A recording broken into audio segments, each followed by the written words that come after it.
ब्राह्मणों द्वारा लिखे हुए पुराणों में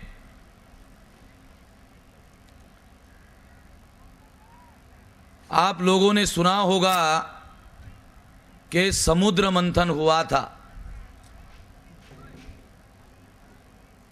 ब्राह्मण हमको बताते हैं कि एक समुद्र मंथन हुआ था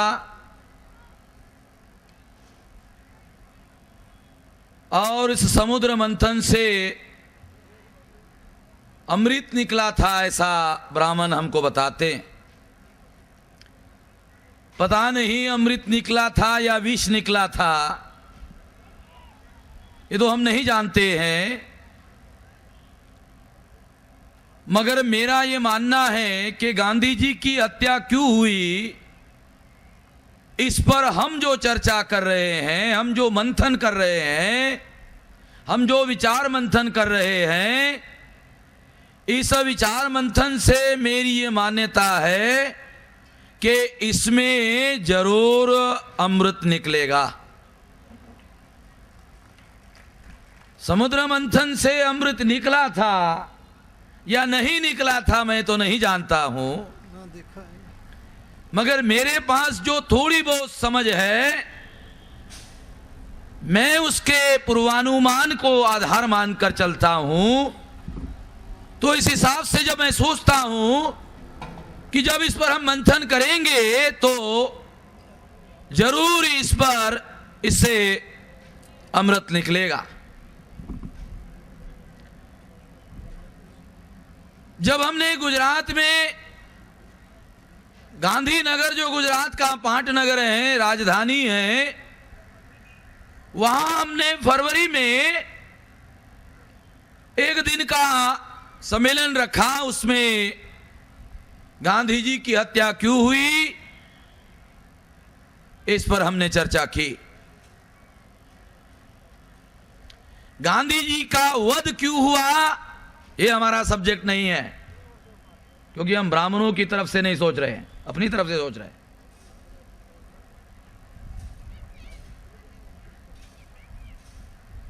वध और हत्या में क्या फर्क है, थोड़ा मैं आप लोगों को बता दूं। जायज हत्या, अगर आप किसी हत्या को जायज ठहराना चाहते हो, हत्या भी करते हो, हत्या तो जायज नहीं होती है, ये तो बहुत बड़ा संगीन अपराध होता है। मगर इतने बड़े संगीन अपराध को भी अगर आप जायज ठहराना चाहते हो, तो ब्राह्मणों के साहित्य में जो हत्या जायज होती है उसको वो वध कहते हैं, कंसवध। ध्यान रखना, ये ब्राह्मण हत्या करना बहुत गंभीर अपराध है, सबसे ज्यादा गंभीर अपराध है। मगर जिस हत्या को जायज ठहराना है तो उस हत्या को हत्या नहीं कहना, उस हत्या को वध कहो। वध कहो तो वो हत्या धार्मिक रूप से जायज हत्या मानी जाती है। वध का अर्थ है जायज हत्या, उसका जो अर्थ है एग्जैक्टली वो ये। इसलिए हम गांधी जी की हत्या को जायज हत्या नहीं मानते हैं। हम गांधी जी की हत्या का समर्थन करने के लिए ये सब्जेक्ट नहीं रखा। हमने गांधी जी की हत्या का समर्थन करने के लिए सब्जेक्ट नहीं रखा। जब हमने सब्जेक्ट रखा गांधीनगर में तो बड़ी व्यापक प्रतिक्रिया हुई और लोगों ने चर्चा की। कुछ लोगों ने कहा, अरे गड़े मुर्दे क्यों उखाड़ते हो। लोगों ने कहा, ए गड़े मुर्दे क्यों उखाड़ते हो। एक कार्यकर्ताओं ने मुझे बताया, तो मैंने बताया बाबरी मस्जिद का मुर्दा क्यों उसने उखाड़ा, क्या वो जिंदा थी? 150 साल से उस मस्जिद में कोई नमाज नहीं पढ़ रहा है, क्या वो मस्जिद जिंदा है?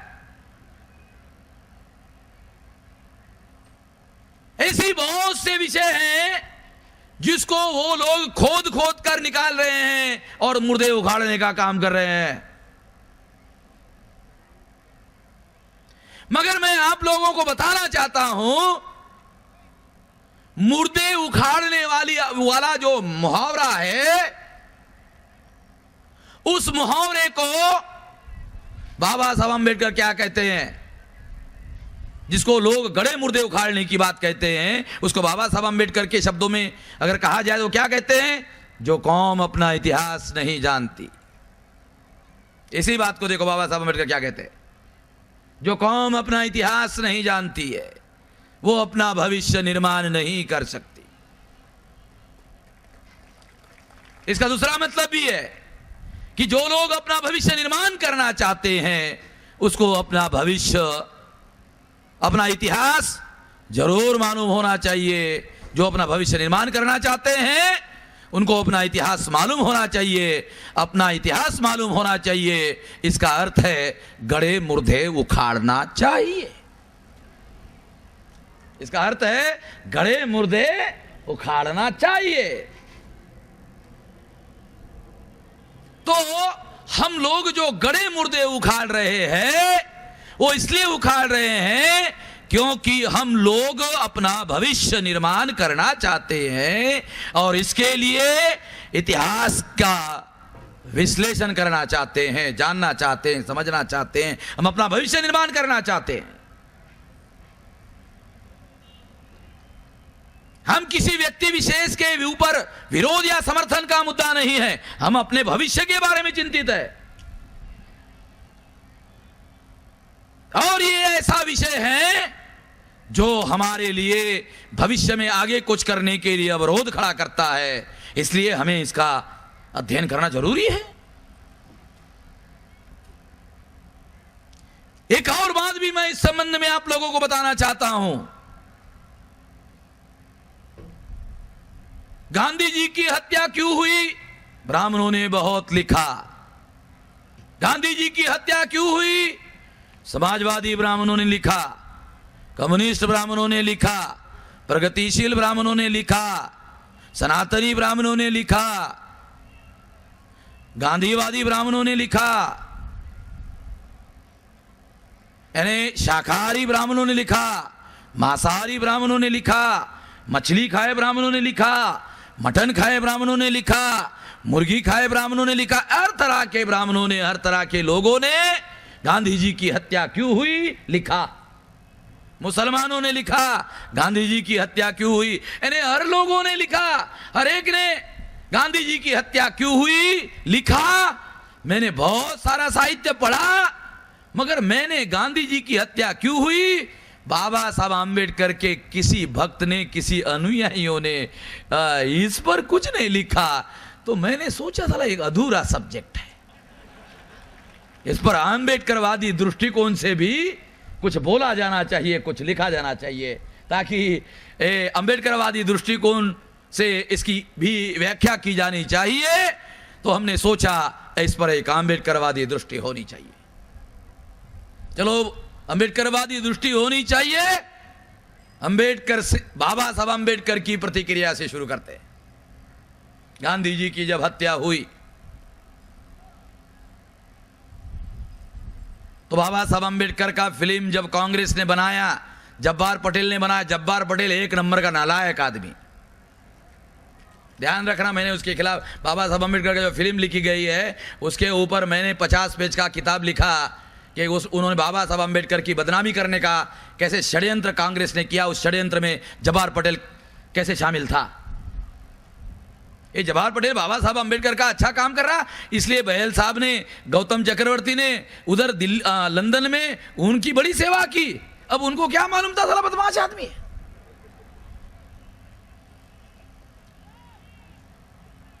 इस देश में कौन कौन बदमाश लोग हैं, कौन सज्जन लोग हैं, जब तक लोग मुझे नहीं मिलते तब तक लोगों को पता ही नहीं चलता है। बहल साहब की भी जब मेरी मुलाकात हुई तो उसके बाद उनको बताया, अच्छा साला जब्बार पटेल को दोबारा आने दो, साले लंदन में उसको जरा हम अलग तरह का स्वागत करते हैं। जब बाबा साहब आम्बेडकर, गांधी जी की मृत्यु हुई तो बाबा साहब आम्बेडकर की पहली प्रतिक्रिया हुई, भारत को एक बहुत बड़ा ग्रहण लग गया था, छूट गया। ग्रहण समझते हो ना, ग्रहण जब लगता है तो अंधेरा छाता है। तो बाबा साहब की जो प्रतिक्रिया, स्पॉन्टेनियस प्रतिक्रिया थी, वो ये थी, बाबा साहब अंबेडकर खुश थे इस दृष्टि से नहीं कि वो भारत के भविष्य के बारे में जब सोचते थे, उस दृष्टि से उन्होंने कहा ये भारत को बहुत बड़ा ग्रहण लग गया था, छूट गया। दूसरी प्रतिक्रिया बाबा साहब अंबेडकर की बहुत गंभीर थी। बाबा साहब अंबेडकर ने कहा, आखिरकार जाति व्यवस्था ने गांधी की हत्या कर ही दी। इसका कोई विश्लेषण अवेलेबल नहीं है। बाबा साहब अंबेडकर की इतनी प्रतिक्रिया है, इसका कोई विश्लेषण नहीं है। बाबा साहब अंबेडकर ने कहीं इसका विश्लेषण नहीं किया। अगर उन्होंने विश्लेषण किया होता तो हमको लिखने की, बोलने की जरूरत नहीं होती, हम उसका प्रचार करते। इसका उन्होंने विश्लेषण नहीं किया, इसलिए हमारे सामने समस्या है कि आखिर बाबा साहब अंबेडकर की जो प्रतिक्रिया है उसका क्या अर्थ है। जानना होगा, समझना होगा, जरूरी है। साथियों, गांधी जी का जाति व्यवस्था की वजह से गांधी जी की हत्या हुई, इसका विश्लेषण एक तरीके से कर सकते हैं कि ये वर्ण व्यवस्था है। ये वर्ण व्यवस्था है। एक बार बाबा साहब अंबेडकर ने गांधी जी को ही पूछा, गांधी जी आप कौन सी वर्ण व्यवस्था में यकीन करते हो? ये आपकी वर्ण व्यवस्था ऐसी आड़ी है या खड़ी है? कौन सी वर्ण व्यवस्था में आप यकीन करते हो? गांधी जी को लगा अंबेडकर बहुत विद्वान आदमी, बहुत चतुर आदमी, वो फंसा देगा।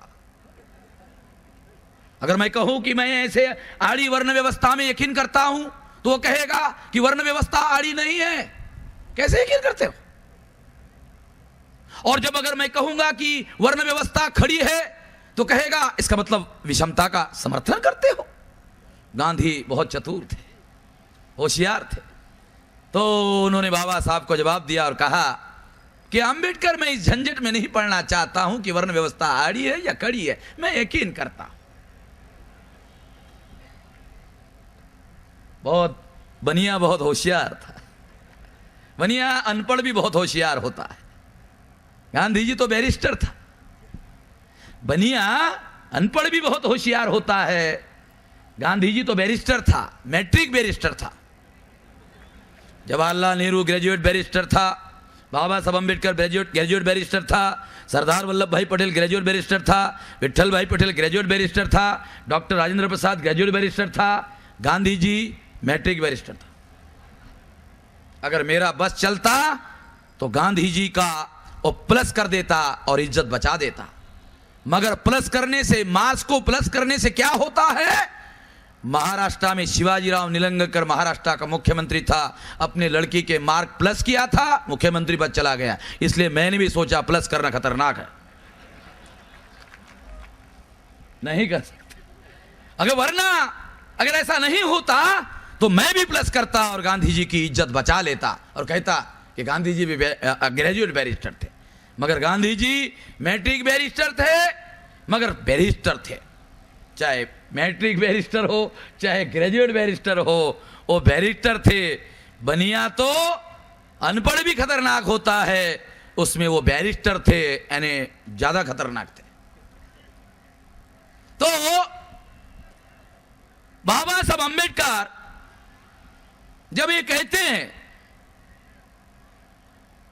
कि गांधी जी की हत्या आखिरकार जाति व्यवस्था की वजह से हो गई, तो गांधी जी वर्ण व्यवस्था में, ये जो खड़ी वर्ण व्यवस्था है, इसमें ब्राह्मण नहीं थे, क्षत्रिय नहीं थे, वैश्य थे, यानी तीसरे वर्ण के थे। गांधी जी तीसरे वर्ण के थे, यानी शूद्र से एक सीढ़ी ऊपर थे, ज्यादा ऊपर नहीं थे, एक ही सीढ़ी ऊपर थे। गांधी जी शूद्र से एक ही सीढ़ी ऊपर थे, मगर आजादी के आंदोलन में गांधी जी ने जो खेल खेला और बनिया लोगों को प्रचार माध्यम में काम पर लगाकर गांधी जी ने आम साधारण लोगों को प्रचार के द्वारा अपने जाल में फंसाया। तो गांधी जी की लोकप्रियता इतनी ज्यादा हो गई थी, इतनी ज्यादा हो गई थी कि बहुत बार ब्राह्मण भी गांधी जी को धर्म के बारे में सलाह मांगने के लिए उसके पास जाते थे। इसका मतलब यह हुआ कि वर्ण की सामाजिक व्यवस्था में गांधी जी तीसरे वर्ण के थे, मगर गांधी जी ने लोकप्रियता जो हासिल की थी, वो लोकप्रियता की वजह से वो गांधी जी पहले नंबर पर आ गए। वर्ण व्यवस्था के हिसाब से अगर देखा जाए तो ब्राह्मण पहले नंबर पर है, ब्राह्मण के ऊपर कोई नहीं है, ब्राह्मण के भी ऊपर चला गया। लोकप्रियता के अनुसार एक तीसरे वर्ण का आदमी पहले वर्ण के भी ऊपर लोकप्रियता में चला गया। ब्राह्मणों को ये बात कभी अच्छी नहीं लगी और जैसे ही उनको मौका मिला, अंग्रेजों के समय में 2 बार ब्राह्मणों ने गांधी की हत्या करने का प्रयास किया। अंग्रेजों ने गांधी को दोनों बार बचाया। इतिहास पढ़ लेना आप लोग।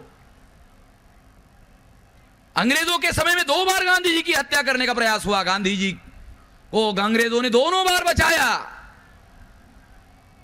गांधी जी की हत्या तब हुई जब राज अंग्रेजों का नहीं रहा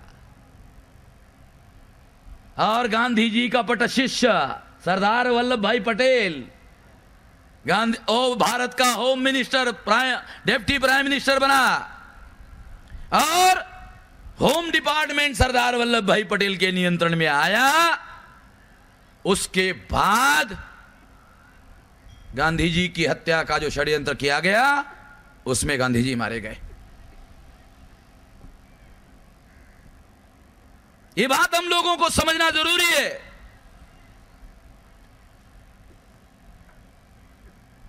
गांधी जी सरदार वल्लभ भाई पटेल को प्रधानमंत्री नहीं बनने देना चाहते थे। सरदार पटेल का जो लोग समर्थन कर रहे थे, वो जवाहरलाल का विरोध कर रहे थे। गांधी जी ने बाबा साहब अम्बेडकर का नाम चलाया होगा, मैं नहीं जानता, अब ये तथ्य नहीं जानता, चलाया होगा। उसके पीछे दाव पेच ये था कि सरदार का समर्थन करने वाले जो लोग थे, उनको गांधी थ्रेट कर रहे थे, अगर सरदार और जवाहरलाल नेहरू में झगड़ा हुआ तो मैं अम्बेडकर का समर्थन करूंगा। ऐसा कहकर सरदार का समर्थन करने वाले जो लोग थे, उनको गांधी ने थ्रेट दिया और ये थ्रेट देते ही वो जवाहरलाल का समर्थन में खड़े हो गए। गांधी का दाव पेच समझना बहुत जरूरी है। गांधी का व्यवहार कभी भी बाबा साहब अम्बेडकर के समर्थन में नहीं रहा। इतिहास है, पढ़ लेना। तो इसका मतलब है कि इस तरीके से विश्लेषण किया जा सकता है कि गांधी तीसरे वर्ण के थे, लोकप्रियता ने उनको पहले नंबर से भी ऊपर पहुंचा दिया। पहले नंबर पर रहने वाले जो ब्राह्मण थे, महाराष्ट्र के बाल गंगाधर तिलक के जितने अनुयायी थे, उन्होंने कभी गांधी जी को अपना नेता स्वीकार नहीं किया। महाराष्ट्र का इतिहास है, पढ़ लेना। बाल गंगाधर तिलक के जो कट्टर समर्थक थे, उन्होंने कभी भी गांधी जी को अपना नेता स्वीकार नहीं किया। ये भी एक महाराष्ट्र का बड़ा इतिहास है। हरिभाऊ यहाँ है, वो दस्तावेजी जानते हैं सारी चीजें।